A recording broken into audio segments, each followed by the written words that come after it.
Hello guys, welcome to our YouTube channel Study with Sky. So, I am Yash Kumar and today we are going to do the chapter Carbon and its compound of class 10th chemistry. Okay, तो बच्चों आज हम क्या करने जा रहे हैं, chemistry का एक चैप्टर करने जा रहे हैं जिसका नाम है carbon and its compound. Carbon वाले चैप्टर से यार बच्चों के अंदर बहुत बड़ी हाइप बनी हुई है कि यार बहुत टफ चैप्टर है, समझ नहीं आता है, इतने सारे कंपाउंड्स के नाम हैं, उनका आईयूपैक नेम है, इसकी प्रॉपर्टीज वगैरह वगैरह नहीं होती है ना।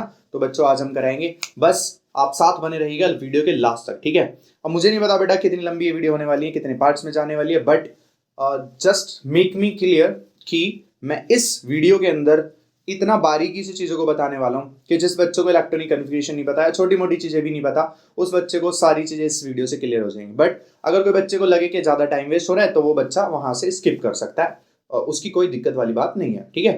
तो जिसको नहीं आता उसका भी कवर हो जाएगा और जिसको आता बेटा वो स्किप करो, फास्ट मोड में देखो बट देखो। Okay, let's go.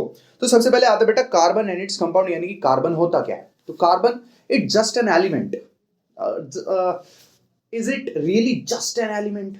क्योंकि बच्चों क्या है ना, सिर्फ एलिमेंट तो है, ये absolutely it is an element, but पता बात क्या है, ये बहुत ही स्पेशल है यार, बहुत स्पेशल है।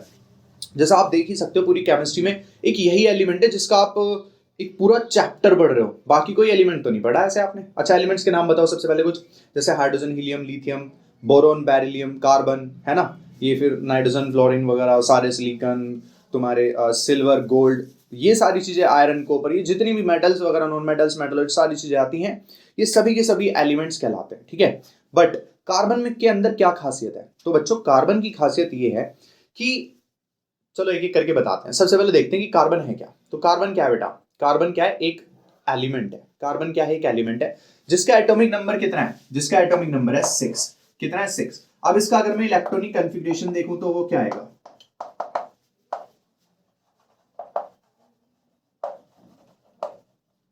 तो इसका जो इलेक्ट्रॉनिक कॉन्फ़िगरेशन आएगा बेटा वो कैसे निकाला जाता है? KLMN ऐसे करके निकाला जाता है ना, 2 8 18 और हमारा 32, OP तक भी जाता है बल्कि, ठीक है। और ये निकलेगा ऐसे, तो इसका फॉर्मूला होता है 2n²। ये आई थिंक बच्चों को पता हो, आपको पता नहीं हो बेटा तो फिर याद कर लेना आज के बाद, ठीक है। 2n², ये कैसे आया? देखो, ये फर्स्ट ऑर्बिट है, ये सेकंड ऑर्बिट है, ये थर्ड ऑर्बिट है और ये फोर्थ ऑर्बिट है। तो ये n की वैल्यूज है जो आपको पुट करनी है वाली सारी सारी। यहाँ पर n की वैल्यू आप 1 रखो तो 1 का स्क्वायर कितना हो जाएगा? 1। 1 इंटू 2, 2 आ गया। n की वैल्यू 2 रखो यहाँ पे, तो 2 टू जा स्क्वायर, 2 का स्क्वायर कितना हुआ? 4, 4 टू जा 8 यहाँ आ गया। 3 रखो, 3 का स्क्वायर 9, 9 टू जा 18, 4 रखो, 4 to the square 16, 16 to the 32। और इससे अगले अगर मैं KLM O का निकालूं, अगर मैं O क्या मतलब फिफ्थ ऑर्बिट हो गया, 5 रखो n की जगह, 5 का स्क्वायर 25 टू जा 50। तो O वाले सेल के अंदर कितने आएंगे मैक्सिमम इलेक्ट्रॉन्स?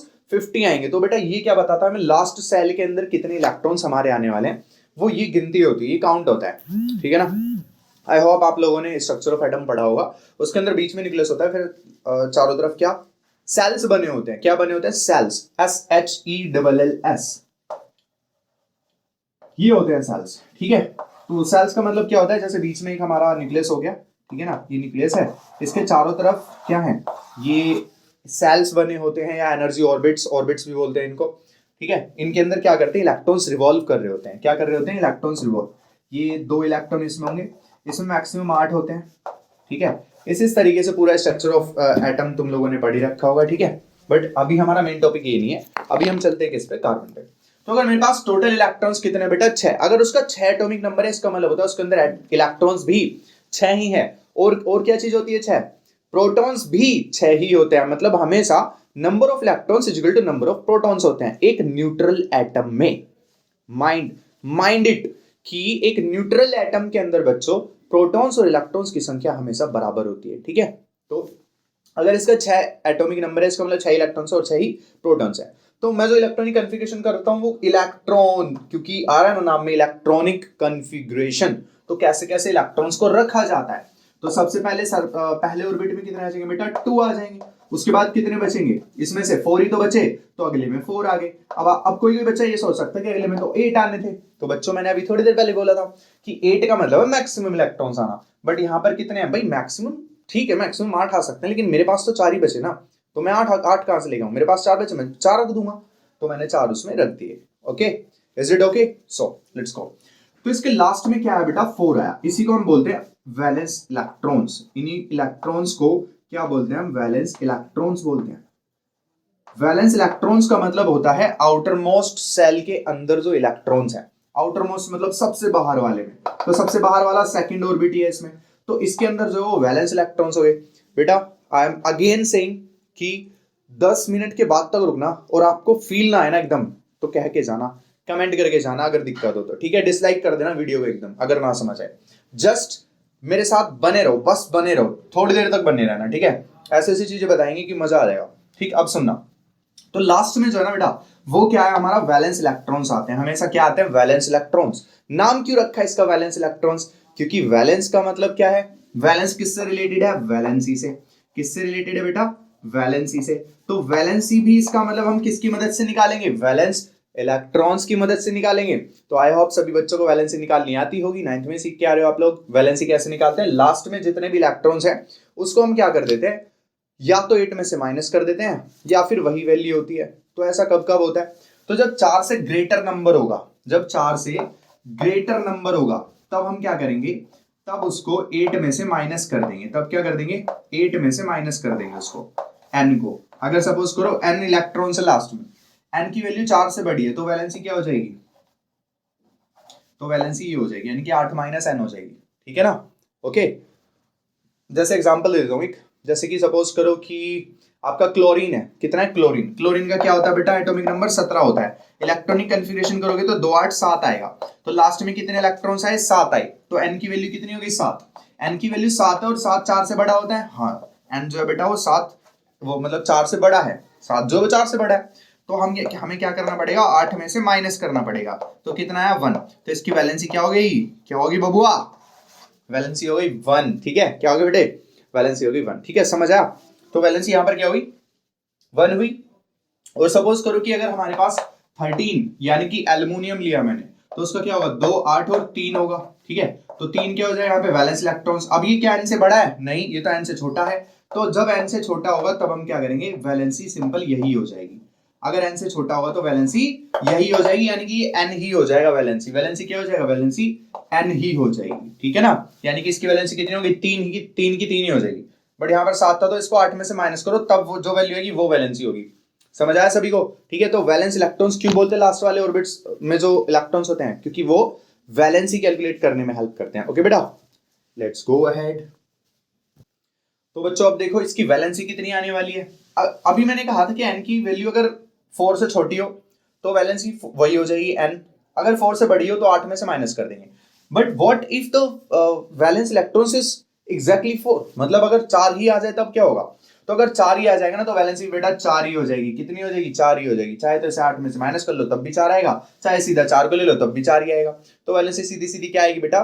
4 आएगी। तो इसकी वैलेंसी कितनी हो जाती है? 4। इसी वजह से इसको क्या बोलते हैं? टेट्रावैलेंट बोलते हैं। क्या बोलते हैं बेटा? टेट्रावैलेंट। ठीक है, तो कार्बन इज टेट्रावैलेंट। क्यों? क्योंकि टेट्रा का मतलब होता है 4। टेट्रा का मतलब क्या होता है? 4। ठीक है, और 4 वैलेंसी, वैलेंट मतलब वैलेंसी, जिसकी हो 4 वैलेंसी वो कहलाता है टेट्रावैलेंट। समझ आया? ओके, अब आगे सुने। तो 2,4 इसकी वैलेंसी हो गई, टेट्रावैलेंट हो गया। अब इससे फायदा क्या होगा? इससे फायदा बच्चों क्या होगा ना कि 4 अगर इसके पास हैं तो वैलेंस इलेक्ट्रॉन का मतलब और डीप में क्या होता है मैं बताता हूं। देखो, अगर इसके पास 4 इलेक्ट्रॉन्स है ना लास्ट में, तो ये स्टेबल होने के लिए क्या करेगा? देखो, हर एक जो एटम है ना बेटा वो स्टेबल होने के लिए रिएक्शन करता है। हर एक एटम रिएक्शन करता है। क्यों? स्टेबल होने के लिए। और स्टेबल होते कैसे हैं? तो जब लास्ट में यानी कि आउटर मोस्ट ऑर्बिट में 8 इलेक्ट्रॉन्स हो जाए तब स्टेबल हो जाता है कोई भी एटम। ठीक है, जब आउटर मोस्ट में कितने हो जाए बच्चों? 8 इलेक्ट्रॉन्स हो जाए। ठीक है, याद रखना मेरी बात। तो इनर्ट गैस स्ट्रक्चर क्या होता है? उसको बोलते हैं इनर्ट गैस स्ट्रक्चर अचीव करना। इनर्ट गैस स्ट्रक्चर, इसके अंदर क्या होता है कि आउटर मोस्ट ऑर्बिट में क्या हो जाना चाहिए? 8 इलेक्ट्रॉन्स हो जाने चाहिए। अच्छा, कुछ ऐसे छोटे जो एटम्स होते हैं ना, जैसे हाइड्रोजन हुआ, ठीक है, या हीलियम हुआ, या लिथियम हुआ, वो 2 पर भी स्टेबल हो जाते हैं। तो इसलिए 2,8 भी कह सकते हैं, मतलब 2 पर भी स्टेबल हो सकता है या फिर 8 पर भी। ठीक है, तो छोटे जो एटम्स है वो 2 पर हो जाएंगे, मतलब उनके आउटर मोस्ट में 2 होना चाहिए। जैसे हाइड्रोजन है, हाइड्रोजन का कितना होता है? एटॉमिक नंबर 1 होता है और इलेक्ट्रॉनिक कन्फिगरेशन भी 1 ही होगा।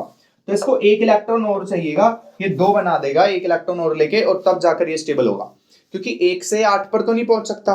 अगर इसके पास एक इलेक्ट्रॉन है और ये इसको कोई 7 इलेक्ट्रॉन्स दे देगा, सोचो अगर इसके पास एक है और ये 8 बनाना चाहता है तो इसको तो 7 इलेक्ट्रॉन्स चाहिए, कौन देगा इसको? कोई भी नहीं देगा। ठीक है, इसलिए क्या होगा बेटा, ये कभी भी ऐसा नहीं करेगा, 8 इलेक्ट्रॉन वाला इनर्ट गैस स्ट्रक्चर नहीं बनाएगा, 2 इलेक्ट्रॉन वाला बनाएगा, यानी कि जिसको हम बोलते हैं ड्यूप्लेट। क्या बोलते हैं बच्चों? ड्यूप्लेट बोलते हैं। ओके, अच्छा 8 वाले को क्या बोलते हैं बेटा? तो इसको बोलते हैं ऑक्टेट। ठीक है, ये 2 चीजें होती हैं। तो ऑक्टेट वाला यानी कि लास्ट में 8 इलेक्ट्रॉन्स बनाने के लिए सभी के सभी एटम्स क्या करते हैं? रिएक्शन करते हैं।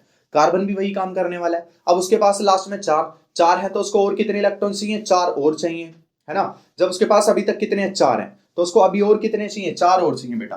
तो 4 और इलेक्ट्रॉन्स को लेने के लिए उसको कोई 4 इलेक्ट्रॉन्स लेगा। सपोज करो कि मैं इसका स्ट्रक्चर बनाता हूं। अब सुनना बेटा, अब इंटरेस्ट आएगा। ये कार्बन का न्यूक्लियस हो गया सपोज, ठीक है, पहला ऑर्बिट और ये इसका दूसरा ऑर्बिट। पहले ऑर्बिट के अंदर 2 इलेक्ट्रॉन्स और दूसरे ऑर्बिट के अंदर 4। ठीक है, ये बना दिए 4 इलेक्ट्रॉन्स। अब आप बताओ, इसको अगर आउटर मोस्ट में इसमें 4 है तो इसको 4 और चाहिए ना, तभी तो 8 बनेगा, तभी तो वो क्या बनेगा? स्टेबल बनेगा। तो क्या इसको कोई 4 इलेक्ट्रॉन देगा, या फिर क्या ये अपने 4 इलेक्ट्रॉन लूज करेगा? अगर ये 4 अपने लूज कर दे तो इसके पास फिर आउटर मोस्ट में ये वाला यानी कि पहला ऑर्बिट बचा, उसके अंदर 2 है तो ये ड्यूप्लेट बना के स्टेबल हो जाएगा। बट क्या मेरे बच्चे ये चारों इलेक्ट्रॉन्स को लूज कर देगा? और नहीं करेगा तो क्यों नहीं करेगा? सोचो। तो बच्चों होता क्या है ना, होगी ये बात कि चारों इलेक्ट्रॉन्स को लूज इसलिए नहीं कर सकता क्योंकि यहां पर है न्यूक्लियस, और न्यूक्लियस के अंदर क्या होते हैं? प्रोटॉन्स और न्यूट्रॉन्स, यानी कि इसके अंदर पॉजिटिव चार्ज होता है। क्या होता है बेटा? Positive charge. न्यूट्रॉन्स पर तो कोई चार्ज नहीं होता, प्रोटॉन्स पर पॉजिटिव चार्ज होता है। ठीक है, तो इसके अंदर टोटल क्या चार्ज है? Positive. Positive charge negative charge को क्या करेगा? अट्रैक्ट करेगा। अपोजिट चार्ज अट्रैक्ट करते हैं और सेम चार्ज रिपेल करते हैं। तो ये जो पॉजिटिव चार्ज है ये क्या करेगा? इसको अट्रैक्ट करेगा। और ये क्योंकि इसके इतने पास है, भाई दूसरा ही तो ऑर्बिट है, तो दूसरा ऑर्बिट काफी पास होता है। तीसरा ऑर्बिट होता तो चलो ठीक है, काफी दूर चला भी गया। तो जैसे जैसे दूर जाते हैं दो पार्टिकल जैसे जैसे दूर जाते हैं वैसे वैसे उनके बीच की जो फोर्स है वो कम होती रहती है या नहीं ये बात? आप 2 मैग्नेट्स को पकड़ लो, जितना आप पास लेके आओगे ना उनके बीच में उतनी फोर्स ज्यादा लगेगी, अगर आप उसको दूर लेके जाओगे तो फोर्स उतनी कम होती जाएगी। तो वही वाली चीज है बेटा, अगर ये इतने पास पास है, देखो यहाँ पर पॉजिटिव चार्ज है, यहाँ नेगेटिव, ये अभी काफी पास है, काफी पास होने की वजह से क्या होगा? ये इसको दूर नहीं जाने देगा, मतलब न्यूक्लियस हमारा इलेक्ट्रॉन्स को दूर नहीं जाने देगा, इसलिए चारों के चारों इलेक्ट्रॉन्स लूज होंगे ही नहीं। तो ये फिर इनर्ट गैस स्ट्रक्चर कैसे बनाएंगे? तो इसलिए बच्चों कार्बन को करनी पड़ती है sharing of atoms, sharing of electrons. क्या करनी पड़ती है? शेयरिंग ऑफ इलेक्ट्रॉन्स करनी पड़ती है। वो भी किसके साथ? किसी के साथ भी शेयर कर सकता है इलेक्ट्रॉन, बट इसकी खासियत ये है बच्चों की ये सेल्फ कॉम्बिनेशन करता है। क्या करता है? Self combination. जी हाँ, हमारा जो सेकंड टॉपिक है वो है बेटा self combination.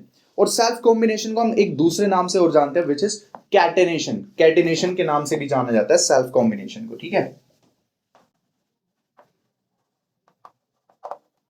Self combination means catenation. ठीक है बच्चों, तो इस नाम से भी जाना जाता है। तो कैटेनेशन, अगर आपसे प्रॉपर्टी पूछ ले कि व्हाट इज द कैटेनेशन, तो आप कहेंगे the self combination of atoms to form inert gas structure. जब 2 एटम्स आपस में ही रिएक्शन कर लें, आपस में ही कंबाइन हो जाएं और इनर्ट गैस स्ट्रक्चर बना दे। इनर्ट गैस स्ट्रक्चर मतलब जब लास्ट में 8 इलेक्ट्रॉन्स आ जाएं, जब लास्ट में 8 इलेक्ट्रॉन्स आ जाएं। जैसे कि अगर मैं आर्गन वाला ले लेता हूं, चलो एक आर्गन गैस होती है, आर्गन Ar, जिसकी क्या होती है 18 एटॉमिक नंबर होता है। इसका करो जरा इलेक्ट्रॉनिक कन्फिग्रेशन, तो 2 8 10 आएगा, नहीं आएगा? 2 8 और 8 ये आएगा ना बेटा, 2 8 8 आएगा ना। तो लास्ट वाले में कितने इलेक्ट्रॉन्स हो गए? 8 हो गए। ठीक है, तो यही कहलाता है तुम्हारा electron I mean inert gas structure. क्या कहलाता है ये? इनर्ट गैस स्ट्रक्चर, जब लास्ट में ऑक्टेट बन रहा हो। तो यही स्ट्रक्चर पाने के लिए सारे के सारे एटम्स क्या कर रहे होते हैं? रिएक्शन कर रहे होते हैं। ठीक है, तो कार्बन क्या करता है बेटा? सेल्फ कॉम्बिनेशन, यानी कि खुद ही के एटम्स के साथ सेम एटम्स के साथ कंबाइन हो जाता है। ठीक है ना, चलो देखते हैं कैसे। तो बच्चों कार्बन के बारे में हम अब तक इतना समझे कि कार्बन एक एलिमेंट है, वो टेट्रावैलेंट है। दूसरी बात उसकी एक खासियत होती है क्या, और सबसे पहले ये भी चीज होती है कि जो कार्बन है ना वो हमारे नेचर में बहुत कम मात्रा में पाया जाता है। जी हाँ, बिल्कुल सही सुना आपने। जो कार्बन है ना बेटा, वो कम मात्रा में पाया जाता है, बट स्टिल इसके जो कार्बन के कंपाउंड्स हैं, कार्बन के जो कंपाउंड्स है वो बहुत ज्यादा मात्रा में पाए जाते हैं। ठीक है, तो कार्बन इतना कम मात्रा में होने के बावजूद बताऊं कितनी मात्रा में होता है, सिर्फ 0.05% पाया जाता है। पूरे अगर हम ऑल ऑफ द माने 100%, तो 0.05% ही सिर्फ कार्बन से बना है, पूरा जो दुनिया कह सकते हैं, ठीक है, वर्ल्ड। तो 0.05% कार्बन है सिर्फ, और उसमें से भी इतना सा कार्बन होते हुए भी हर एक चीज के अंदर कार्बन एटम पाया जाता है। जैसे अगर मैं कहूं कि हमारे कपड़े नायलन के बने होते हैं, कॉटन के बने होते हैं, सिल्क के बने होते हैं, या किसी भी टेक्सटाइल, कोई भी चीज ले सकते हैं, वो उन सभी के अंदर क्या होता है, कार्बन होता है। फिर जितने भी हमारे फ्यूल्स हैं, सीएनजी, एलपीजी, पेट्रोलियम, पेट्रोल हो गया अपना, क्रूड ऑयल, ये सारी चीजें भी किससे बनी होती हैं, कार्बन से ही बनी होती हैं। फिर खाने का कोई भी आइटम ले लो, पल्सेस, फूड, ग्रेन्स हो गए, ठीक है, ग्राम्स वगैरह, जितनी भी सारी चीजें, मतलब जो भी खाने पीने की चीजें, उन सभी के अंदर भी क्या होता है, कार्बन होता है। ओके, तो हर एक चीज के अंदर कार्बन है, और जिस भी चीज के अंदर कार्बन होता है उसको हम बोलते हैं कार्बन कंपाउंड, यानी कि ऑर्गेनिक कंपाउंड्स। ठीक है, तो कार्बन के कंपाउंड्स यानी कि जिस भी कंपाउंड के अंदर कार्बन होगा उसको हम क्या बोलेंगे, ऑर्गेनिक कंपाउंड बोलेंगे। आगे डेफिनेशन आएगी बहुत अच्छे से, तब और डिस्कस करेंगे जी। तो उसके बाद हमने देखा कि carbon always forms a covalent bond. Carbon जो है ना वो हमेशा क्या बनाता है, कोवेलेंट बॉन्ड बनाता है। तो कोवेलेंट बॉन्ड से आप क्या समझते हो ये बताओ सबसे पहले। कोवेलेंट बॉन्ड, तो बेटा कोवेलेंट, को मतलब कि सेम वैलेंसी, ऐसा कह सकते हैं। को मतलब जब सेम कोई चीज सेम होती है तो को वर्ड उसके आगे लग जाता है, वैलेंट मतलब वैलेंसी। तो सेम वैलेंसी वाले जो बॉन्ड होते हैं, यानी कि जब शेयरिंग होती है, मतलब क्या होती है बेटा, कोवेलेंट का मतलब होता है जब शेयरिंग करते हैं इलेक्ट्रॉन्स की, शेयरिंग ऑफ इलेक्ट्रॉन्स। ठीक है, जब भी हम बच्चों, या फिर जब भी दो एटम्स आपस में इलेक्ट्रॉन्स का ट्रांसफर ना करके शेयरिंग करें, क्या करें, ट्रांसफर ना करके शेयरिंग करें, ठीक है ना, तब हम उसको बोलते हैं कि उनके बीच में जो बॉन्ड बनेगा वो कैसा बॉन्ड बनेगा, कोवेलेंट बॉन्ड बनेगा। अच्छा, दूसरे टाइप का बॉन्ड कौन सा था बताओगे, आयनिक बॉन्ड होता है, बिल्कुल ठीक है। तो कौन सा बॉन्ड होता है बेटा, दूसरा आयोनिक बॉन्ड। आयोनिक बॉन्ड कैसे बनता है, नाम में आ रहा है आयंस। ठीक, तो आयंस का मतलब है प्लस और माइनस के आयंस बनते हैं। प्लस आयन कब बनता है, जब हम किसी को इलेक्ट्रॉन्स देते हैं, और माइनस जब हम किसी से इलेक्ट्रॉन लेते हैं। तो उसमें क्या होता है, लेन देन होता है, यानी कि इलेक्ट्रॉन बिल्कुल ट्रांसफर हो जाता है कि ले भाई मेरे इलेक्ट्रॉन्स ले ले, अल्लाह भाई मुझे 2-3 इलेक्ट्रॉन्स दे दे, मुझे इतने की जरूरत है नट गैस स्ट्रक्चर बनाने के लिए। लास्ट तक चीजों को रटा देंगे बोल बोल के, ठीक है, बस ध्यान से सुनते रहना and B focus on it. तो बच्चों हमने अब तक क्या चीजें सीखी और देखा क्या, कि कोवेलेंट बॉन्ड जो हमारा क्या है, शेयरिंग ऑफ इलेक्ट्रॉन से बनता है। कोवेलेंट बॉन्ड किससे बन रहा है, शेयरिंग ऑफ इलेक्ट्रॉन से बन रहा है, यानी कि इलेक्ट्रॉन्स का शेयर हो रहा है। क्यों हो रहा है, क्योंकि कार्बन के पास कितने बेटा, कितने हैं, 4 हैं। कार्बन के पास कितने हैं, 4 इलेक्ट्रॉन्स हैं, तो इसको 4 और चाहिए, क्यों, इनर्ट गैस स्ट्रक्चर बनाने के लिए। ठीक है, तो ना तो इसको 4 को ही देगा, ना ही ये 4 किसी और को देगा। ठीक है, ट्रांसफर तो नहीं करेगा, शेयरिंग कर लेंगे बस, ये होता है। ठीक है, तो क्योंकि ये शेयरिंग करते हैं इसलिए क्या बनता है, कोवेलेंट बॉन्ड बनता है। और यहां पर जो कोवेलेंट बॉन्ड बनता है ना बहुत ज्यादा स्ट्रॉन्ग होता है, वेरी स्ट्रॉन्ग बॉन्ड। ठीक है, जो बॉन्ड बनता है ना ये कार्बन का, वो बहुत ज्यादा स्ट्रॉन्ग होता है। वाई, इसका रीजन क्या है बेटा, चलो बताओ। क्वेश्चन पूछा जा सकता है कि why the covalent bond made by the carbon is so strong, इतना स्ट्रॉन्ग क्यों होता है, कार्बन और कार्बन के एटम्स के बीच में जो बॉन्ड बनता है वो इतना स्ट्रॉन्ग क्यों होता है। तो बच्चों उसके स्ट्रॉन्ग होने की वजह यही है, जो अभी मैंने स्ट्रक्चर बना के दिखाया था ना अभी कार्बन का, आपको यहां पर बनाया था ना अभी स्ट्रक्चर, कि कार्बन है उसके 2 ऑर्बिट्स हैं। तो आप खुद बताओ, अभी जैसे मैंने बोला कि जो अपना कार्बन एटम है, एक एटम है, ठीक है, उसके पास एक ऑर्बिट, उसके ऊपर दूसरा वाला ऑर्बिट, बाहर दूसरा ऑर्बिट। तो जितने ज्यादा वो ऑर्बिट पास पास होंगे न्यूक्लियस के, ये न्यूक्लियस, और उसके जितने पास पास होंगे वो हमारे जो ऑर्बिट्स हैं, उतनी ही ज्यादा फोर्स ज्यादा लगेगी ना न्यूक्लियस और उन इलेक्ट्रॉन्स के बीच में, क्योंकि न्यूक्लियस में क्या पॉजिटिव चार्ज, इलेक्ट्रॉन्स पे क्या है नेगेटिव चार्ज। तो प्लस माइनस के चार्जेस के बीच में जो फोर्स लगेगी वो बहुत ज्यादा होगी, कब, जब ये दोनों इलेक्ट्रॉन्स दोनों चार्जेस पास पास होंगे। जितने पास होंगे फोर्स उतनी क्या होगी, ज्यादा होगी। तो एटम का जो कार्बन का एटम है वो है ही बहुत छोटा सा, कार्बन का एटम बहुत छोटा सा होता है, 6 तो इलेक्ट्रॉन्स है, 2,4, 2 ही ऑर्बिट्स बने, छोटा सा इलेक्ट्रॉन, छोटा सा एटम। ठीक है, उस छोटे से एटम के अंदर इलेक्ट्रॉन्स और वो जो न्यूक्लियस है वो काफी पास पास है, इसलिए उनके बीच में जो फोर्स है वो बहुत ज्यादा है। इसलिए इनके बीच में जो कोवेलेंट बॉन्ड भी बनता है, दूसरे एटम के जो इलेक्ट्रॉन्स आते हैं वो भी जब ज्वाइन होते हैं, तो उनके बीच में भी ना बहुत तगड़ी फोर्स बनती है, स्ट्रॉन्ग फोर्स से वो कनेक्ट होते हैं। That's why the bond between them which is covalent bond is very very strong bond. ठीक है, इसी वजह से बेटा जो उनके बीच में कोवेलेंट बॉन्ड बनता है वो बहुत ज्यादा स्ट्रॉन्ग होता है। ठीक है ना, उसको आसानी से तोड़ा नहीं जा सकता। क्योंकि कुछ बच्चों के मन में ये भी आ सकता है कि कार्बन ही तो नहीं है ऐसा अकेला जिसकी 4 वैलेंसी होती है। इस बात का भी जवाब मैं दूंगा। देखो सिलिकॉन आप सभी ने पढ़ा होगा, सिलिकॉन का कितना होता है बेटा, 14 होता है। कितना होता है, 14 होता है हमारा क्या, इलेक्ट्रॉनिक सॉरी एटॉमिक नंबर। तो इसका इलेक्ट्रॉनिक कन्फिग्रेशन करूंगा तो 2, 8 और 4 आएगा। इसके लास्ट में भी 4 है, इसके वैलेंस इलेक्ट्रॉन भी 4 है, तो इसकी वैलेंसी भी कितनी हो गई, 4 हो गई। इसकी वैलेंसी भी क्या होगी बेटा, 4 हो गई। अगर इसकी वैलेंसी भी 4 है, कार्बन की भी 4 है, तो ये तो दोनों के दोनों सेम प्रॉपर्टीज दिखाने चाहिए थे। इसके भी बहुत सारे millions of carbon sorry millions of compounds बनने चाहिए थे ना सिलिकॉन के भी। सिर्फ कार्बन के ही क्यों बनते हैं, कभी सोचा आप लोगों ने? चलो मैं बताता हूं, सुनो। सिलिकॉन के साथ क्या है ना बेटा, इसके साथ है 14 इलेक्ट्रॉन्स है। टोटल इलेक्ट्रॉन्स कितने हैं, 14 इलेक्ट्रॉन्स को जब डिवाइड किया तो 2, 8, 4 में डिवाइड हुए। ऑर्बिट्स कितने हो गए बताओ, 3 ऑर्बिट्स हो गए। कितने ऑर्बिट्स हो गए, 3। अब देखना ध्यान से, ये हमारा सिलिकॉन का न्यूक्लियस हो गया।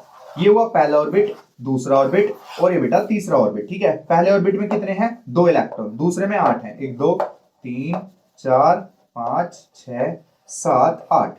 अच्छा, तीसरे में कितने, 4। 1, 2, 3, 4, ये हो गए। ठीक है, अब आप बताओ, ये न्यूक्लियस है और जो तीसरा वाला ऑर्बिट है ना वो इससे दूर है नहीं है, तीसरा वाला ऑर्बिट बहुत दूर है। तो इस ऑर्बिट में अगर कोई इलेक्ट्रॉन्स आएंगे भी तो उन इलेक्ट्रॉन्स और उस न्यूक्लियस के बीच में जो फोर्स लगेगा, आपको नहीं लगता वो बहुत कम हो जाएगा? मैं बता रहा हूं बहुत कम हो जाएगा।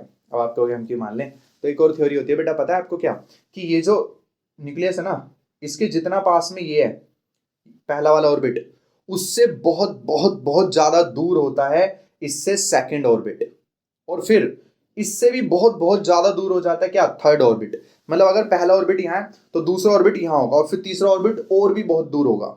ठीक है ना, एक एटम के अंदर, एटम की मेजरमेंट के हिसाब से जब हम देखेंगे तब।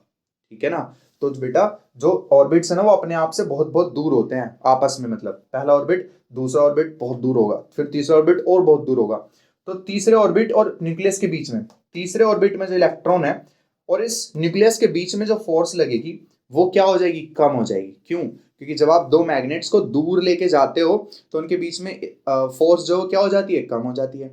अब आप बताओ, अगर इनके बीच में फोर्स कम हो गई तो यहाँ के यानी कि जो थर्ड ऑर्बिट के जो इलेक्ट्रॉन्स हैं वो आराम से बाहर चले जाएंगे, वो आराम से लूज कर देगा ना ये silicon.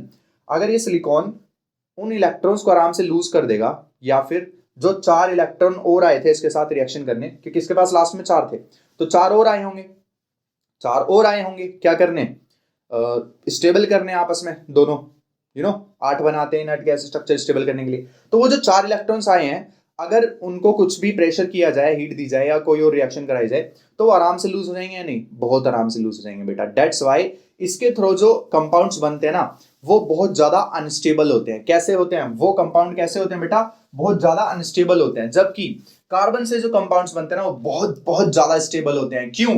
Because of very very strong bond. और ये स्ट्रॉन्ग बॉन्ड क्यों बना? क्योंकि सिर्फ 2 ऑर्बिट्स हैं, 2 ऑर्बिट्स हैं तो इलेक्ट्रॉन और जो न्यूक्लियस है वो पास पास आ गए, तो उनके बीच की जो फोर्स है वो बढ़ गई। समझ आया? ठीक है, आगे होगा आई होप समझ, और इसका आंसर भी आपको मिल गया होगा। ठीक है ना, तो लेट्स सी, अपने दोस्तों से पूछ के देखना है क्वेश्चन कि भाई सिलिकॉन क्यों नहीं करता।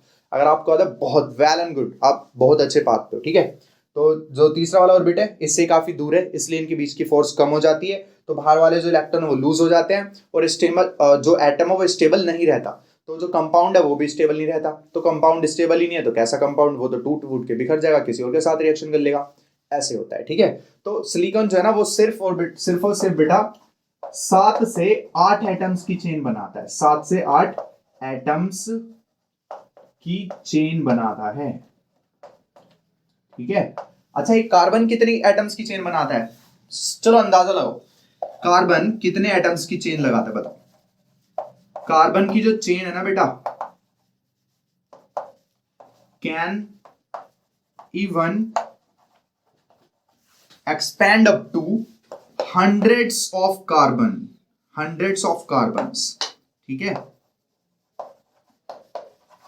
मतलब कि 100 से भी ज्यादा हंड्रेड्स ऑफ कार्बन्स की लंबी लंबी चेन्स बन जाती हैं कंपाउंड में। एक ही कंपाउंड में कितने कार्बन्स के एटम होंगे? 100 कार्बन्स के एटम्स हो सकते हैं, 100 कार्बन के एटम्स। जबकि सिलिकॉन में सिर्फ कितने होते हैं? 7 8 9 इस तरीके से, इतने से होते हैं सिर्फ, ठीक है ना। तो यहां पर कितने बेटा? 100 ऑफ कार्बन एटम। और इसका एग्जाम्पल क्या है बच्चों? इसका एग्जाम्पल है स्टार्च और दूसरा है सेल्यूलोज, ठीक है। स्टार्च और सेल्यूलोज, इन दोनों कंपाउंड्स में क्या होता है? हंड्रेड्स ऑफ कार्बन्स की आपको लंबी लंबी चेन्स देखने को मिल सकती है। तो ये जादू है बेटा किसका? कार्बन एटम का। सेल्फ कॉम्बिनेशन, क्या क्या जादू है? Self combination. क्योंकि 100 एटम्स की अगर चेन बननी है तो वो सेल्फ कंबाइन हो रहे हैं ना, और सेल्फ कॉम्बिनेशन की प्रॉपर्टी को क्या बोलते हैं? हम कैटेनेशन बोलते हैं। तो आई होप आपको यहां तक बहुत अच्छे से समझ आ गया होगा, ठीक है, कि कार्बन है क्या भला, क्या चीज है, क्यों इतना इंपॉर्टेंट है हमारी लाइफ में, है ना। अब चलते हैं बेटा आगे। बच्चों अब चलते कि कार्बन हमें मिलता कैसे, यानी कि अकरेंस ऑफ कार्बन एटम, ठीक है।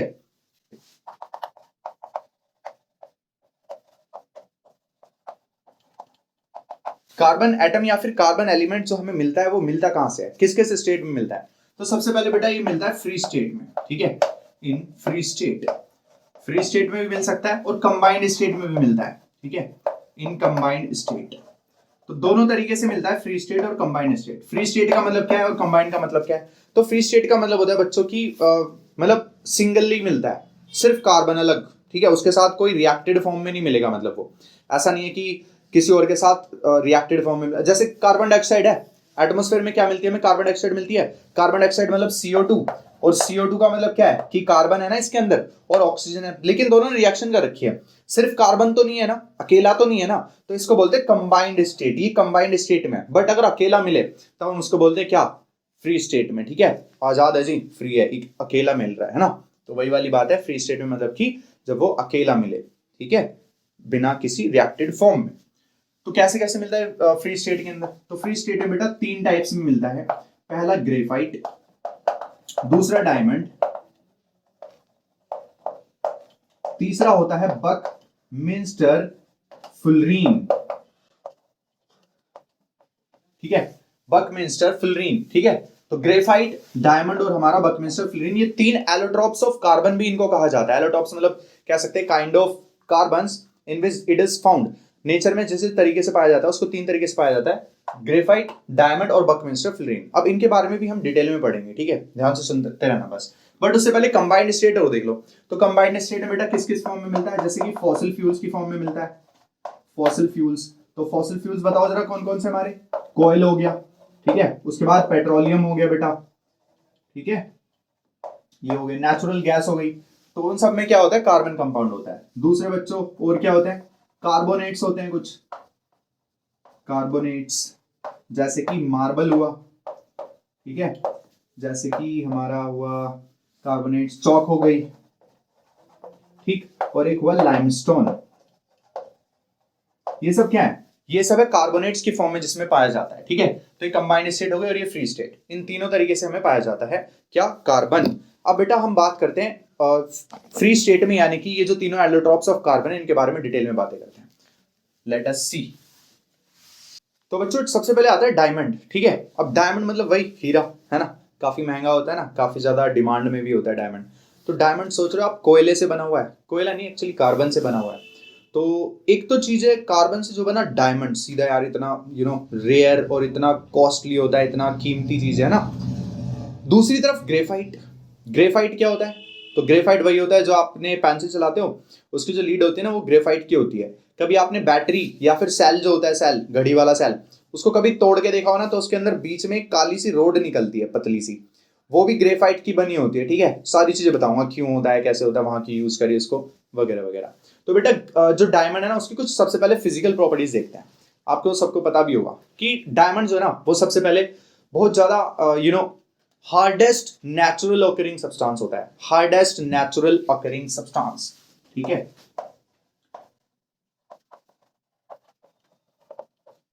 अगर ये बेटा हार्डेस्ट नेचुरल सब्सटेंस है, ठीक, इसका मतलब सबसे तगड़ा है, इसको तोड़ा वोड़ा नहीं जा सकता। और इसको हम अगर ये हार्डेस्ट है तो इसका मतलब हम किसी और चीज पे इसको मारेंगे तो वो चीज टूट जाएगी। इसलिए हम क्या करते हैं, रॉक ड्रिल्स वगैरह करने के लिए या फिर कुएं खोदने के लिए, उन सब चीजों में भी कई बार इसका यूज किया जाता है डायमंड का, ठीक है, ओके। और दूसरी चीज क्या होती है, ये काफी हैवी भी होता है, ठीक है, भारी होता है डायमंड, ठीक है ना, डेंसिटी इसकी ज्यादा होती है। क्यों होता है ऐसा? क्योंकि इसके स्ट्रक्चर ऐसा होता है। अभी स्ट्रक्चर भी दिखाएंगे आपको, कुछ ना कुछ जरूर यहाँ पर दिख रहा होगा। क्या दिख रहा है? डायमंड का फोटो दिख रहा है, ठीक है। तो जो डायमंड का फोटो है बेटा कुछ इसी तरीके से होता है। और ये अब जो दिख रहा है आपको, ये है बेटा इसका स्ट्रक्चर, ठीक है, डायमंड का स्ट्रक्चर। तो इसका स्ट्रक्चर कैसा होता है अभी देखते हैं। टेट्राहेड्रल शेप का होता है, ठीक है।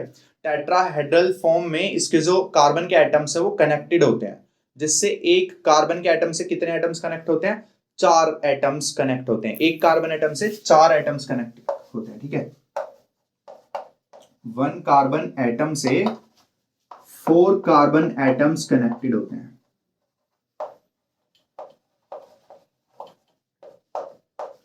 ठीक है बच्चों, ओके। लेकिन ग्रेफाइट में ऐसा नहीं होता, वहां पर एक कार्बन से 3 कार्बन एटम्स कनेक्ट होते हैं, वहां पे एक बॉन्ड उसका फ्री रहता है, ठीक है ना। अब सुनना ध्यान से। तो ये जो अपना डायमंड है वो सबसे पहले क्या हुआ कि नेचुरली सबसे हार्डेस्ट सब्सटेंस होता है।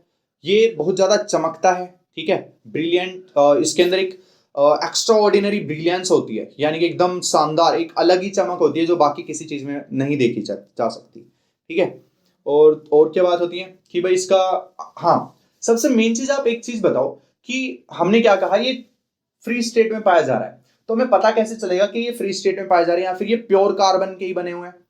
फ्री स्टेट का मतलब ये है ना कि प्योर कार्बन से बने हुए हैं। तो ग्रेफाइट भी प्योर कार्बन से बना है, डायमंड भी प्योर कार्बन से बना है, और बकमिस्टर फ्लोरीन जो कि अभी रिसेंटली ही ओकर हुआ था, कुछ ही साल हुए इस चीज को सामने आए, तो डिस्कवर हुए, तो तीनों के तीनों जो है प्योर कार्बन से बने हैं। तो ये बात कैसे पता चलेगी कि प्योर कार्बन एटम से कोई चीज बनी है? तो आप किसी भी चीज को जलाओ, क्या करो? जलाओ, ठीक है। तो आप किसी भी चीज को जब जलाओगे ना, उसका कंबशन रिएक्शन करा दोगे, तो वहां पे क्या होगा ना, जलाने पर कार्बन डाइऑक्साइड गैस बनेगी। उसको जलाने पर क्या बनेगा? Carbon dioxide gas. अब आप कहोगे हमें कैसे पता चलेगी कि कार्बन डाइऑक्साइड गैस बन रही है? तो बेटा test of carbon dioxide gas होता है कि जब हम उसको लाइम वाटर से पास करते हैं ना, तो वो मिल्की कर देता है उस लाइम वाटर को।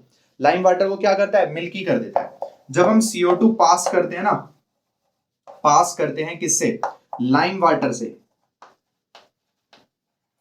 तो इट टर्न्स मिल्की। ये क्या हो जाता है? मिल्की हो जाता है। ये आपने एसिड बेस एंड सॉल्ट वाले चैप्टर में पढ़ लिया होगा, ठीक है। नहीं पढ़ा तो हम बनाएंगे तब उस पर वीडियो पढ़ाएंगे, तब पढ़ लेना अच्छे से, ठीक है। ये पढ़ ही लिया होगा यार। CO2 मतलब जब भी हम CO2 पास कराते हैं लाइम वाटर से, तो वो लाइम वाटर कैसा हो जाता है? मिल्की हो जाता है। इससे हमें ये पता चल जाता है कि ये जो लाइम वाटर आई मीन ये जो गैस थी, ये CO2 थी, कार्बन डाइऑक्साइड गैस थी। अब कार्बन डाइऑक्साइड गैस थी तो वो तो कार्बन डाइऑक्साइड गैस तो कार्बन से ही मिलकर बन रही है। इसका मतलब जो चीज हमने जलाई है उसके अंदर क्या था? कार्बन प्रेजेंट था। क्या चीज प्रेजेंट थी? कार्बन प्रेजेंट था। बट सिर्फ कार्बन प्रेजेंट था, ये कैसे पता चलेगा? तो बेटा जब मैं ग्रेफाइट को जलाऊंगा ना, तो पूरा का पूरा ग्रेफाइट सिर्फ और सिर्फ कार्बन डाइऑक्साइड में चेंज हो जाएगा। किस में चेंज हो जाएगा? सिर्फ और सिर्फ कार्बन डाइऑक्साइड में चेंज हो जाएगा। And no residue will be there. वहां पर कोई भी रेसिड्यू नहीं बचेगा, कोई राख पीछे कुछ भी नहीं बचेगा। मतलब जैसे हम लकड़ी जलाते हैं, राख हो जाती है ना बहुत सारी, उपले जलाते हैं, राख हो जाती है बहुत सारी। पर जब हम एक ग्रेफाइट को जलाएंगे या डायमंड को जब हम बहुत हाई टेम्परेचर पे जलाएंगे, डायमंड ऐसे नहीं जलता, इसका मेल्टिंग पॉइंट बहुत ज्यादा होता है, 3500 डिग्री सेल्सियस होता है। कितना होता है इसका मेल्टिंग पॉइंट बेटा? 3500 डिग्री सेल्सियस, 3500 डिग्री सेल्सियस इतना होता है, ठीक है ना। तो जब इतना टेम्परेचर जब हम इस डायमंड को देंगे, तब ये बर्न करेगा, और उसके बाद क्या बनेगा? पूरा का पूरा कार्बन डाइऑक्साइड बन जाएगा। पूरा का पूरा जो डायमंड है वो क्या बन जाएगा? Carbon dioxide gas. क्यों बना CO2 भी? क्योंकि C यानी कि कार्बन तो वो था ही, जो डायमंड है वो कार्बन से बना ही है। और O2 कहां से आया? तो O2 ऑक्सीजन से। भाई ऑक्सीजन नहीं होगी तो जलेगा कहां से? कंबशन रिएक्शन तो ऑक्सीजन की प्रेजेंस में होती है। आप आग लगाते तो ऑक्सीजन की नीड होती है ना, तो कार्बन को आपने ऑक्सीजन की प्रेजेंस में जलाया, तो कार्बन था, ऑक्सीजन O2 यानी कि CO2 मिलके क्या बन गया? CO2। क्या बनी? Carbon dioxide gas. कैसे पता चला कार्बन डाइऑक्साइड गैस है? तो हमने उसको पास कराया लाइम वाटर से, फिर वो किस में चेंज हो गया? लाइम वाटर मिल्की बन गया। ऐसा लग गया जैसे कि दूध है वो जो मिल्की वाटर था ना, टेस्ट ट्यूब में मिल्की वाटर लिया था, उसमें हमने गैस पास करा दी, तो पूरा का पूरा वाटर कैसा लगेगा? जैसे कि मिल्की है, यानी कि मिल्क कलर का बन जाएगा एकदम। तो हमें कंफर्म हो जाएगा कि ये CO2 गैस थी। कौन सी गैस थी? CO2 गैस थी, ठीक है बच्चों। तो ये अपना हो गया क्या? डायमंड। आगे बढ़ते हैं बच्चों। अब आपको ये जो फोटो दिख रहा है ना, किसका? स्ट्रक्चर ऑफ डायमंड का। इस डायमंड के स्ट्रक्चर में आपको दिख रहा होगा कि कुछ ट्राइंगल टाइप का सही स्ट्रक्चर बना हुआ है। हालांकि ऐसा एग्जैक्टली ऐसा नहीं होता, सिर्फ ट्राइंगल जैसा नहीं होता, ठीक है। टेट्राहेड्रॉन शेप होती है। अब ये टेट्राहेड्रॉन शेप कैसी होती है वो भी आपको आपके पिक्चर पर अब दिख रही होगी आपकी डिस्प्ले पर, ठीक है। तो ये होता है टेट्राहेड्रॉन शेप। इस टेट्राहेड्रॉन के सारे वर्टिसेस पर एक एक एटम लगा होता है, ठीक है। और हर एक एटम कितने से कनेक्ट होता है ये भी लिखा ना मैंने, एक कार्बन एटम 4 कार्बन एटम से कनेक्टेड होगा। तो बच्चों अब डायमंड की एक खास प्रॉपर्टी होती है कि it does not conduct electricity, ये इलेक्ट्रिसिटी कंडक्ट नहीं करता, ठीक है, यहीं पे लिख देता हूं, diamond does not conduct electricity, ये इलेक्ट्रिसिटी कंडक्ट नहीं करता, इसका मतलब क्या है कि भाई बैड कंडक्टर हो गया। बट हमने क्या ये चीज पढ़ रखी है कि इलेक्ट्रिसिटी कंडक्ट करते कौन है? हाँ बिल्कुल पढ़ रखी है, मैंने बेटा इलेक्ट्रिसिटी वाली वीडियो डाली हुई है, आप लोगों ने नहीं देखी हो तो जरूर देखो, उसमें सारी चीजें अच्छे से बताएंगे।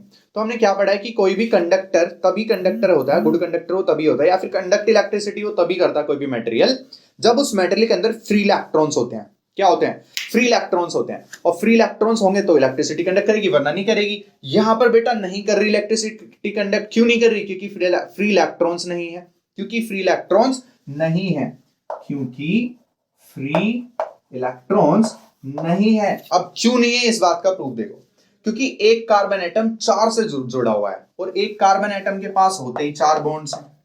पढ़ा है ना आप लोगों ने? अरे अभी तो पढ़ा, क्या पढ़ा कि 4 इलेक्ट्रॉन्स चाहिए होते हैं। अच्छा इसको पता कैसे बनाते हैं? ऐसे बनाते हैं, देखो सी के पास आउटर मोस्ट में कितने होते हैं? 4 होते हैं ना, 4 इलेक्ट्रॉन्स। ये मैंने 4 इलेक्ट्रॉन्स बना दिए, मैं इलेक्ट्रॉन डॉट स्ट्रक्चर बना रहा हूं बेटा, इलेक्ट्रॉन डॉट स्ट्रक्चर बना रहा हूं CH4 का। किसका बना रहा हूं? CH4 का बना रहा हूं सपोज, ठीक है। चलो देखते हैं, तो यहां पे क्या है, यहां पे क्या है, एक इलेक्ट्रॉन किसका? H का। इधर क्या आ गया? एक और इलेक्ट्रॉन H का। इधर भी आ गया एक और इलेक्ट्रॉन H का। यहां से आ गया एक और इलेक्ट्रॉन H का। तो ये इसका भी हो गया, H ने ये दोनों ले लिए, इस H ने ये दोनों, इस H ने ये दोनों, और इस C ने क्या किया? इन सब सारे के सारे एटम्स को शेयर कर लिया। तो इस C के इलेक्ट्रॉन्स को, C के इलेक्ट्रॉन्स को आप गिनो, 1 2 3 4 5 6 7 8, 8 इलेक्ट्रॉन C के हो गए। H के देखो, H के पास 2 गए, इस H के पास 2 गए, इस H के पास 2 गए, इस H के पास भी 2 गए। तो ये डिप्लेट बना लिए सारे H ने, तो ये भी हो गए स्टेबल। और इस C के पास 8 हो गए, तो ये क्या हो गया? ये भी स्टेबल हो गया। तो इस CH4 का मैंने आपको स्ट्रक्चर बना के दिखाया कि कुछ इस तरीके से जो है इलेक्ट्रॉन्स को वो शेयरिंग करते हैं, ठीक है बेटा। तो यहाँ पे मैं ये बताना चाह रहा हूँ कि C जो है ना, ये जो 2 इलेक्ट्रॉन है, 2 इलेक्ट्रॉन मिलकर सिर्फ एक बॉन्ड बनाते हैं। 2 इलेक्ट्रॉन का मतलब है एक बॉन्ड, ऐसे करके कि एक इलेक्ट्रॉन इधर से आया, एक इसने दिया, तो बीच में जो बनेगा इनके वो एक बॉन्ड बनेगा। कितना बॉन्ड बनेगा? एक, ठीक है। इसका मतलब C जो है वो कितने बॉन्ड्स बनेगा? 4, क्योंकि 4 इलेक्ट्रॉन्स को क्या कर रहा है? शेयर कर रहा है। अगर 4 इलेक्ट्रॉन्स को शेयर कर रहा है, इसका मतलब 4 बॉन्ड्स बनाने वाला है। 4 क्या बनाने वाला है? 4 बॉन्ड्स बनाने वाला है। और अगर बेटा 4 बॉन्ड्स बनाने वाला है और चारों के चारों बॉन्ड से 4 कार्बन के एटम कनेक्ट हो गए, तो क्या एक भी बॉन्ड खाली बचा? एक भी बॉन्ड खाली नहीं बचा। अब अगर एक भी बॉन्ड खाली नहीं बचा मतलब एक भी इलेक्ट्रॉन खाली नहीं बचा, क्योंकि एक इलेक्ट्रॉन शेयर जो किया था वो एक बॉन्ड बना था इसके साथ। इसका ये वाला इलेक्ट्रॉन इधर के साथ बॉन्ड बना दिया, इसका ये वाला इलेक्ट्रॉन इधर बॉन्ड बना दिया, इसका ये वाला इलेक्ट्रॉन ने इधर बॉन्ड बना दिया। तो एक इलेक्ट्रॉन मतलब एक बॉन्ड बना रहा है, ठीक है। और यहाँ पर चारों के चारों कंप्लीट हो चुके हैं, तो एक भी इलेक्ट्रॉन फ्री नहीं बचा। इसका मतलब फ्री इलेक्ट्रॉन्स नहीं बचे, तो ये कहां से इलेक्ट्रिसिटी कंडक्ट करेगा? तो आपसे जब क्वेश्चन पूछा जाएगा कि why diamond do not conduct electricity and graphite do, यानी कि ग्रेफाइट जो है वो तो इलेक्ट्रिसिटी कंडक्ट करता है, डायमंड क्यों नहीं करता? तो आपका जवाब पता क्या होगा कि ग्रेफाइट के पास फ्री इलेक्ट्रॉन्स होते हैं। क्यों? क्योंकि ग्रेफाइट का जो एक एटम है ना, कार्बन का जो ग्रेफाइट का जो कार्बन का एक एटम है वो 3 से कनेक्ट होता है, तो उसके पास एक खाली रह गया। एक जो खाली रहा वो फ्री इलेक्ट्रॉन है, वो इलेक्ट्रिसिटी कंडक्ट कर रहा है। बट डायमंड के अंदर क्या है? डायमंड में एक कार्बन का एटम 4 से कनेक्ट है, 4 से कनेक्ट है तो उसके पास कोई भी फ्री इलेक्ट्रॉन नहीं बचा, तो इलेक्ट्रिसिटी कंडक्ट नहीं कर पाता, तो बैड कंडक्टर हो जाता है। ये क्वेश्चन बच्चों बहुत इंपॉर्टेंट है, बहुत ज्यादा पूछा जाता है, आप लोग प्लीज याद रखिएगा। ओके, समझ आ गया ना सभी को? Let's go ahead. तो अब हम चलते हैं बेटा स्ट्रक्चर ऑफ ग्रेफाइट पर, या फिर ग्रेफाइट पर चलते हैं, ठीक है। अब ग्रेफाइट की बातें करते हैं, पहले मैं इसको मिटा दूं जरा।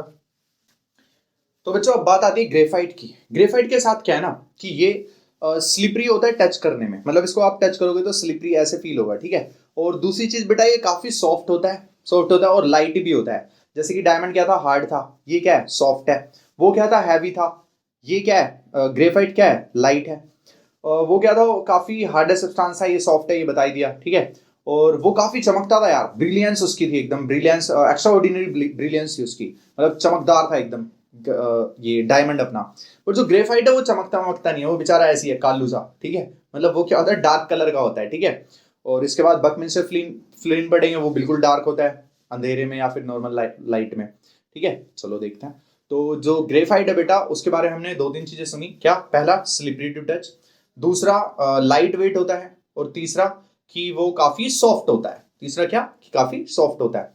और आगे बढ़ते हैं, चौथा कि ये बेटा गुड कंडक्टर ऑफ इलेक्ट्रिसिटी होता है, जैसा मैंने अभी भी डिफाइन किया, क्योंकि इसका जो एक कार्बन का एटम है, 1 carbon atom connects with only 3 carbon atoms. सिर्फ 3 ही कार्बन एटम्स के साथ कनेक्ट होता है, and one electron remains free. 1 electron remains free. एक इलेक्ट्रॉन फ्री रहता है, जो क्या कराता है? जो इलेक्ट्रिसिटी कंडक्ट कराता है, विच कंडक्ट्स इलेक्ट्रिसिटी या इलेक्ट्रिक करंट, कुछ भी लिख सकते हो। ठीक है, तो बच्चों एक कार्बन एटम जो है वो 3 से कनेक्ट होता है, 3 से कनेक्ट है तो एक बचेगा खाली। एक इलेक्ट्रॉन क्या कराएगा? वो फ्री इलेक्ट्रॉन जो है वो हमारा इलेक्ट्रिसिटी कंडक्ट कराएगा। दैट्स व्हाई जो ग्रेफाइट है वो एक गुड कंडक्टर ऑफ इलेक्ट्रिसिटी होता है, इसीलिए हम उसको बैटरी में यूज करते हैं। यूज क्या है इसके बताओ? बैटरी में यूज कर लेते हैं। ठीक है, पेंसिल जो होता है ना, पेंसिल की जो लीड होती है, जो हम लिखते हैं पेंसिल, उसकी जो लीड होती है ब्लैक कलर वाली, वो भी ग्रेफाइट से बनी होती है। और एक बहुत इंपॉर्टेंट चीज बताऊं, जैसे रॉकेट्स होते हैं, रॉकेट्स जो ऊपर जाते हैं, तो जब वो ऊपर जा रहे होते हैं ना, तो आगे काफी ज्यादा हीट की वजह से आगे से उसका जलने का खतरा होता है। ठीक है, तो उसके आगे भी क्या लगा देते हैं हम? ग्रेफाइट लगा देते हैं, क्योंकि टेम्परेचर काफी ज्यादा झेल पाता है वो। ठीक है, तो उसकी जो नोक होती है, जो हमारे स्पेस क्राफ्ट होते हैं, उसकी जो निब्स होती हैं, वो भी किससे बना दी जाती हैं? ग्रेफाइट से बना दी जाती हैं। ठीक है बच्चों, आया समझ में? ओके। और लुब्रिकेंट ऑयल्स होते हैं, उसके अंदर भी क्या होता है? ये हमारा ग्रेफाइट की प्रेजेंस देखी जाती है। ओके, तो अब आपको स्ट्रक्चर ऑफ ग्रेफाइट और पढ़ाते हैं। देखो, आपको दिख रहा है फोटो किस चीज का? स्ट्रक्चर ऑफ ग्रेफाइट का। आपको दिख रहा होगा 3 लेयर्स कुछ इस तरह बनी हुई है। ठीक है, 3 लेयर्स दिख रही है। फर्स्ट लेयर, ये कैसी लेयर्स हैं? हॉरिजॉन्टल लेयर्स हैं। कैसी लेयर्स हैं बेटा? Horizontal layers. और इनके बीच में आपको दिख रहा होगा हॉरिजॉन्टल लेयर्स में दो हेक्सागन्स दिख रहे होंगे आपस में कनेक्टेड। क्या दिख रहे हैं? हेक्सागन्स। तो इसके अंदर क्या होता है बेटा?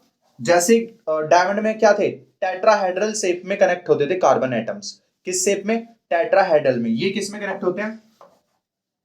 हेक्सागोनल शेप में। हेक्सागोनल शेप में कनेक्ट होते हैं, यानी कि कुछ इस तरह से, जैसा आपको दिख रहा है। ठीक है, तो 6 कार्बन एटम्स एक ही उसमें कनेक्ट है, लेकिन एक कार्बन एटम 3 से कनेक्ट है।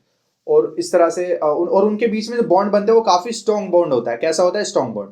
बट आपको बीच में दिख रहा होगा, जैसे ये 3 लेयर्स हैं, इन तीनों लेयर्स के बीच में जो जो फोर्स लग रही है, बीच में डैश डैश करके दिख रहा होगा ये लाइन। ठीक है, उस लाइन में ध्यान से देखो, वहां पे लिखा भी हुआ है कि वो वीक फोर्स से कनेक्ट होती हैं। ये जो 2 हॉरिजॉन्टल लेयर्स है ना, ये कैसे कनेक्ट है आपस में? तो काफी वीक फोर्स से कनेक्ट है, जिसको हम बोलते हैं वान डर वाल फोर्सेस। कौन सी फोर्सेस बोलते हैं बेटा? जो वीक फोर्स से कनेक्ट है। वीक फोर्स से जो कनेक्ट है वो क्या है? वान डर वॉल फोर्स। ठीक है, तो वो किससे? वीक फोर्स होती है, वो वान डर वाल फोर्सेस होती है। और जो कार्बन एटम्स के बीच में वो कोवेलेंट बॉन्ड है, और वो काफी स्ट्रॉन्ग है, वो मैंने स्टार्टिंग में बता दिया आपको। ठीक है, सारी चीजें समझ आ गई बेटा? आगे चलते हैं। और इसी वजह से जो वीक वान डर वॉल्स है ना, इसी वजह से जो ग्रेफाइट है ना, वो काफी सॉफ्ट नेचर का होता है, जबकि in spite of that diamond. Okay, let's go ahead. अब यूजेस ऑफ डायमंड और बताओ। ग्रेफाइट के यूजेस भी देख लिए, डायमंड के यूजेस तो बता दो यार। तो डायमंड के आप सभी को पता है कि ज्वेलरी में यूज करते हैं बहुत ज्यादा, और ग्लास कटर की तरह भी यूज करते हैं। जिन डायमंड्स का मैं वो नहीं बना सकता ना, क्या? जिन डायमंड्स का ज्वेलरी नहीं बनाई जा सकती, उन डायमंड्स को हम ग्लास कटिंग में यूज कर लेते हैं। ठीक है ना? ओके, अच्छा, और कहां पर यूज करते हैं? तो आप लोगों ने देखा होगा, वो आता है कैटरेक्ट ठीक करने के लिए एक पैन होता है, उसके आगे भी डायमंड लगा होता है। कैटरेक्ट आई की डिसीज है ना, एक आई में कैटरेक्ट हो जाता है, जिसको मोतियाबिंद भी बोलते हैं हिंदी में। तो उसको करेक्ट करने के लिए, उसको ट्रीट करने के लिए भी हम डायमंड का यूज कर सकते हैं। ठीक है, नाउ बेटा we come to the buckminster fullerene. Third allotrope पर आते हैं बकमिंस्टर फ्लोरीन। तो बच्चों, बकमिंस्टर फ्लोरीन के बारे में कुछ खास बातें ये हैं कि सबसे पहले इसके अंदर C60 होते हैं, यानी कि 60 कार्बन एटम से मिलकर बना होता है। कितने कार्बन एटम से? एक ही मॉलिक्यूल इसका 6 कार्बन एटम से होता है बनकर मिला हुआ, ठीक है, मिलकर बना हुआ। एक मॉलिक्यूल के अंदर होते हैं इतने से, ठीक है। एक मॉलिक्यूल में कितने होते हैं? C60 यानी कि 60 कार्बन के एटम्स होते हैं, जैसा आपको डायग्राम में दिख रहा होगा। इट्स स्ट्रक्चर इज लाइक अ सोकर बॉल, या फिर फुटबॉल की तरह इसका स्ट्रक्चर होता है, जिसके अंदर आपको दिख रहा होगा बच्चों कि कुछ तो हेक्सागोनल शेप्स हैं और कुछ पेंटागन शेप्स हैं, ठीक है। सम हेक्सागन्स एंड सम पेंटागन्स, ठीक है। सम हेक्सागोन्स होते हैं एंड पेंटागन्स होते हैं। पेंटागन्स मतलब जिसके अंदर 5 साइड्स होती हैं या फिर 5 कार्बन एटम्स होते हैं। हेक्सागन मतलब जिसके अंदर 6 कार्बन एटम्स होते हैं, जैसा फुटबॉल के डायग्राम में आपको दिख ही रहा होगा। यही होता है बेटा क्या, हमारा बकमिंस्टर फुलरीन। तो इसके बारे में यही है भाई कि एक अमेरिका का साइंटिस्ट था बकमिंस्टर फुलर, इसके नाम पे इसको रखा गया था बकमिंस्टर फुलरीन। और इसकी जो प्रॉपर्टीज होती हैं वो यही होती हैं। फिजिकल प्रॉपर्टीज में भी थोड़ा सा माइल्ड प्रॉपर्टीज दिखाता है, जैसे कि जो डायमंड था वो एकदम हार्ड था, एकदम टफ, हैवी वगैरह वगैरह, और जो ग्रेफाइट था वो एकदम सॉफ्ट, स्लिपरी टच में और लाइट था। जबकि जो हमारा बकमिंस्टर फुलरीन है वो इन दोनों के मिड की प्रॉपर्टीज दिखाता है, ना तो ज्यादा तगड़ा है, ना ही ज्यादा हैवी है, ना ज्यादा सॉफ्ट है, मिड की प्रॉपर्टीज दिखाता है। और दूसरी बात, जब हम बकमिंस्टर फुलरीन को, इन तीनों के बारे में एक खास बात सुनिए बच्चों, तीनों जो है ना, ग्रेफाइट, डायमंड और बकमिंस्टर फुलरीन, इन तीनों की फिजिकल प्रॉपर्टीज बेशक अलग अलग हो, फिजिकल प्रॉपर्टीज अलग अलग है, क्यों? क्योंकि तीनों का स्ट्रक्चर अलग अलग है, जैसा अभी तीनों को दिखाया हमने डिस्प्ले पे, है ना। तो फिजिकल प्रॉपर्टी तो अलग अलग है on the basis of its structure, but chemical properties are all same for all of these, for all 3 of these. मतलब तीनों के लिए जो बच्चों इसकी केमिकल प्रॉपर्टीज है वो काफी सेम है, एक्चुअली ऑलमोस्ट सेम है सारी की सारी, ठीक है। क्या केमिकल प्रॉपर्टीज? जैसे कि हम तीनों को अगर हम बर्न करेंगे ना ऑक्सीजन की प्रेजेंस में, तो तीनों के तीनों पूरा CO2 में कन्वर्ट हो जाएंगे, पूरा CO2 में convert, without leaving any residue, मतलब कोई भी रेसिड्यू नीचे नहीं बचने वाला। पूरे के पूरे जलने के बाद ये क्या बन जाएंगे? CO2 गैस बना देते हैं। क्या बना देते बेटा? CO2 गैस बना देते हैं, ठीक है। इससे हमें ये पता चलता है कि तीनों के तीनों सिर्फ और सिर्फ किससे बने हुए हैं? कार्बन से बने हुए हैं, सिर्फ प्योर कार्बन से। That's why these are called allotropes of carbon. अच्छा लग रहा है? मजा आ रहा है ना बेटा समझने में? ठीक है, तो यही सब चीजें, आगे चलते हैं। बाकी अब चलते हैं अपना कार्बन मेन। बच्चों अब चलते हैं नेक्स्ट टॉपिक पर, जो है हमारा क्या, ऑर्गेनिक कंपाउंड्स, ठीक है।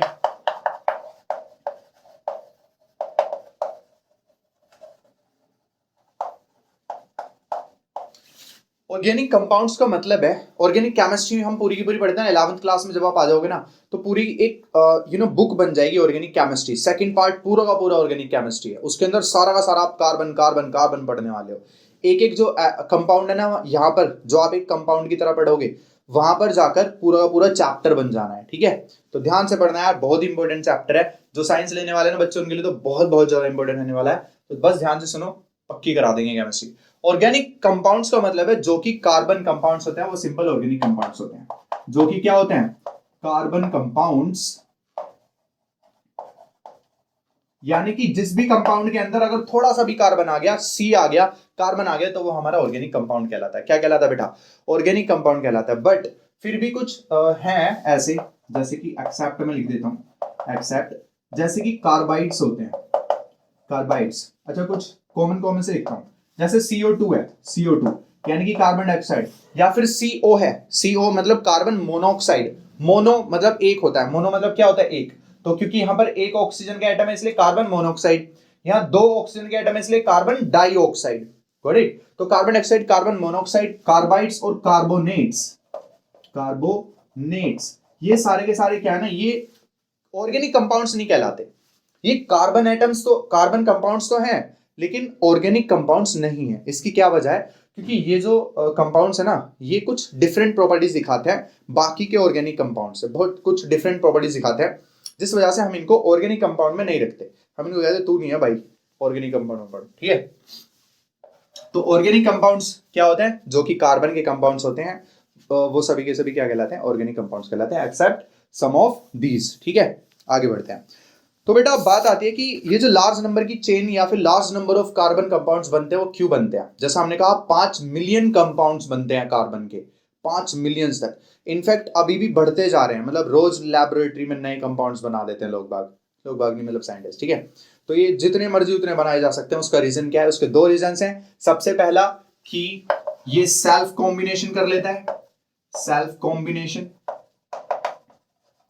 ठीक है बेटा, ये जो टॉपिक्स है ना बहुत बहुत इंपॉर्टेंट है, पूरा चैप्टर यार ऐसा इंपॉर्टेंट है कि कहीं से भी क्वेश्चन आ सकता है, और सारे इंपॉर्टेंट चीजें और इंटरेस्टिंग चीजें।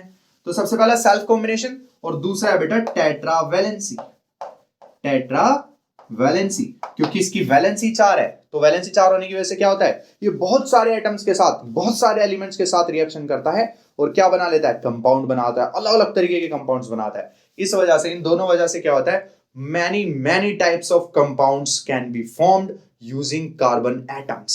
ठीक है, इन दोनों वजह से, यही दोनों वजह हैं जिस वजह से कार्बन एटम्स, कार्बन एलिमेंट जो बहुत सारे कंपाउंड्स बनाता है। ठीक है, चलो अब जो मेन चीज आती है बेटा, अब आता है टाइप्स ऑफ ऑर्गेनिक कंपाउंड्स। तो टाइप्स ऑफ ऑर्गेनिक कंपाउंड्स में सबसे पहले क्या आता है हमारा, हाइड्रोकार्बन्स। सबसे पहले क्या आते हैं, चलो लेट मी राइट इट। तो बच्चों अब बात आती है कि ऑर्गेनिक कंपाउंड्स के टाइप्स कितने होते हैं। तो बच्चों 6 मेजर टाइप्स हम देखते हैं, जिसमें से पहला है hydrocarbons, then haloalkanes, alcohols, aldehydes, ketones और कार्बोक्सिलिक एसिड। ये सारे के सारे क्या है, हमारे फंक्शनल ग्रुप्स भी इनको बोल देते हैं। ठीक है ना, तो फंक्शनल ग्रुप्स एक्चुअली आगे आएंगे, बट ये क्या है हमारे, ये टाइप्स ऑफ ऑर्गेनिक कंपाउंड्स है। ठीक है, जिसमें कि सबसे पहले हमारा क्या, हाइड्रोकार्बन। सबसे पहले क्या है, हाइड्रोकार्बन्स। तो हाइड्रोकार्बन्स के अगर मैं बारे में बात करूं, तो नाम से जैसे पता चल रहा है, इसके अंदर H और C आएंगे, यानी कि हाइड्रोजन प्लस कार्बन। तो जब हाइड्रोजन और सिर्फ कार्बन, यानी कि सिर्फ हाइड्रोजन और सिर्फ कार्बन के एटम्स जिस कंपाउंड के अंदर आपको दिखें, वो हाइड्रोकार्बन कहलाएगा। क्या बोला मैंने, जिस कंपाउंड के अंदर सिर्फ हाइड्रोजन और कार्बन के एटम्स दिखे, वो वाला क्या कहलाएगा, वो वाला कंपाउंड हाइड्रोकार्बन कहलाएगा। ठीक है, हाइड्रोकार्बन बच्चों दो तरीके के होते हैं। सबसे पहला सैचुरेटेड हाइड्रोकार्बन, और दूसरा होता है बेटा अनसैचुरेटेड हाइड्रोकार्बन। ठीक है, तो सैचुरेटेड हाइड्रोकार्बन्स कौन से होते हैं, जिनको हम एल्केन्स के नाम से भी जानते हैं। क्या बोलते हैं हम जिनको, एल्केन्स। और अनसैचुरेटेड में क्या आता है बेटा, तो एल्कीन्स आता है और एल्काइंस आता है। ठीक है, इसको रटा दूंगा, एकदम ध्यान से सुनना। तो एल्कीन्स और एल्काइंस आता है। चलो इसके ऊपर ही चलते हैं, फिनिश कर लेते हैं इसको फटाफट से। देखो बच्चों, सैचुरेटेड और अनसैचुरेटेड दो टाइप्स के हो गए, और सैचुरेटेड को हम क्या बोलते हैं, एल्केन्स, अनसैचुरेटेड को एल्कीन्स और एल्काइंस। सबसे पहला उठा लेते हैं, यानी कि एल्केन्स, जिनको हम सैचुरेटेड हाइड्रोकार्बन भी बोलते हैं। तो एल्केन्स की एक खासियत होती है। अच्छा, ये हाइड्रोकार्बन मिलते कहां हैं, सबसे पहले हाइड्रोकार्बन के कुछ एग्जांपल तो सुन लो, तभी तो इंटरेस्ट बनेगा। तो हाइड्रोकार्बन के जो एग्जांपल है वो बेटा पेट्रोलियम, क्रूड ऑयल, ये जो है सीएनजी। ठीक है, और हमारा सीएनजी हो गया, और एलपीजी भी कह सकते हैं। ठीक है, ये जो है ये क्या है, ये सारे के सारे कार्बन के कंपाउंड्स हैं, हाइड्रोकार्बन्स हैं। ये सारे के सारे क्या है बेटा, हाइड्रोकार्बन्स है। ठीक है, जो इसका मतलब मेन इंपॉर्टेंट जो नेचुरल रिसोर्स है ना हाइड्रोकार्बन का, वो क्रूड ऑयल है। क्रूड ऑयल मतलब पेट्रोलियम, उसी से सारी चीजें निकलती हैं, चाहे वो पेट्रोल हो, चाहे आपका सीएनजी हो, नेचुरल गैस। ठीक है, ये सभी चीजें क्रूड ऑयल से ही निकलती हैं। ठीक है, और क्रूड ऑयल के अंदर सबसे ज्यादा क्या होता है, हाइड्रोकार्बन होता है। समझ आया बच्चों।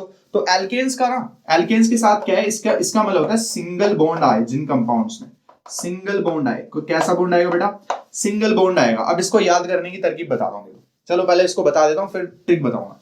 तो एल्केन्स क्या है, मतलब सिंगल बॉन्ड आए। इसका जनरल फॉर्मूला क्या होता है बताओ, जनरल फॉर्मूला सीधा याद रखना है, CnH2n+2, ये याद रखना है। ठीक है, याद करा दूंगा, देखो कैसे, CnH2n+2। ठीक है, ये हो गया। अच्छा, और दूसरा उठा लेते हैं, बी जो है वो हमारा क्या, एल्कीन्स, और सी क्या है, एल्काइंस। चलो सुनना, तो एल्कीन्स का क्या होता है ना, एल्कीन्स का मतलब होता है डबल बॉन्ड। क्या होता है, डबल बॉन्ड। और डबल बॉन्ड का इसका फॉर्मूला क्या होता है, इसका फॉर्मूला होता है CnH2n। एल्कीन में क्या आता है, ट्रिपल बॉन्ड। एल्कीन में क्या आता है, ट्रिपल बॉन्ड। और इसका जो फॉर्मूला होता है बेटा CnH2n-2, ये इसका फॉर्मूला होता है। अब सुनना ध्यान से, जैसे इन तीनों का फॉर्मूला याद कराता हूं। सबसे पहले देखो, एन, एल्क तो सब में सेम है। एल्क के बाद आ रहा है ए, इसके बाद यहां आ रहा है ई, यहां पे आ रहा है वाई। तो आप सबसे पहले बताओ कि ए, ई और वाई में से सबसे पहले क्या आता है, ए आता है। पहले मतलब सिंगल बॉन्ड ई, इसके बाद दूसरे नंबर पे ई आएगा, यानी कि डबल बॉन्ड। लास्ट में क्या आ रहा है, वाई थर्ड नंबर पे आ रहा है ना, थर्ड नंबर पे मतलब ट्रिपल बॉन्ड। क्योंकि बच्चे कंफ्यूज हो जाते हैं, हालांकि ये चीज तो बहुत बेसिक सी याद कर ही लोगे, बट स्टिल जिसको नहीं होती भाई सुन लो, ए मतलब सिंगल बॉन्ड, और फिर ई दूसरे नंबर पे आएगा, ए ई आई है ना, ए ई वाई सॉरी, ठीक है। तो ई यानी कि सेकंड नंबर पे डबल बॉन्ड, वाई लास्ट यानी कि तीसरे नंबर पे ट्रिपल बॉन्ड, और इनके जनरल फॉर्मूले की भी सुन लो क्या होती है, CnH2n+2 है, CnH2n+2 ये तो आपको याद रखना है, मतलब CnN की वैल्यू जितनी में पहले उसका दुगना करो, 2 से मल्टीप्लाई, फिर 2 ज्यादा कर दो, दुगने से 2 ज्यादा, दुगने से 2 ज्यादा।